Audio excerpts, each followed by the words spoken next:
Reiki is a tool. So energy, when we are using this energy in a particular way by using prayers and symbols, then that therapy is called Reiki therapy. Now in Reiki, we have different levels, level 1, level 2, level 3.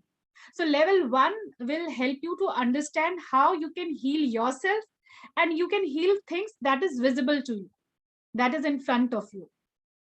It could be other person, it could be a plants, it could be pets, it could be your house, it could be your office, anything that is visible. So that is what you learn in Reiki level 1. So in Reiki, we call the universal energy, and then by using that energy, we do healing. And Reiki Grandmaster, whosoever is the Reiki master, can do the attunement. And that attunement open up your channel, and it become more receptive to that universal energy. So then after Reiki 1, you have to follow a 21 days healing practice, every day 21 minutes, that you have to heal all your chakras. That will help to open up your chakras and uplift the energy of your chakras.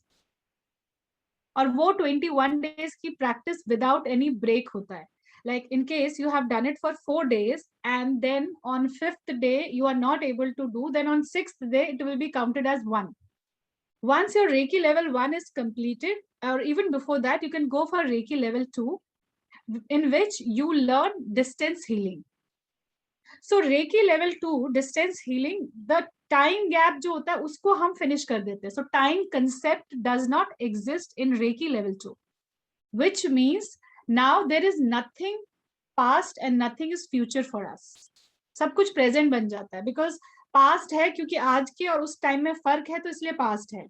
But अगर time ही नहीं है तो फिर कुछ past नहीं है, अगर time ही नहीं है तो कुछ future नहीं है. So with the help of distance Reiki level 2, you can also heal your past life karmas.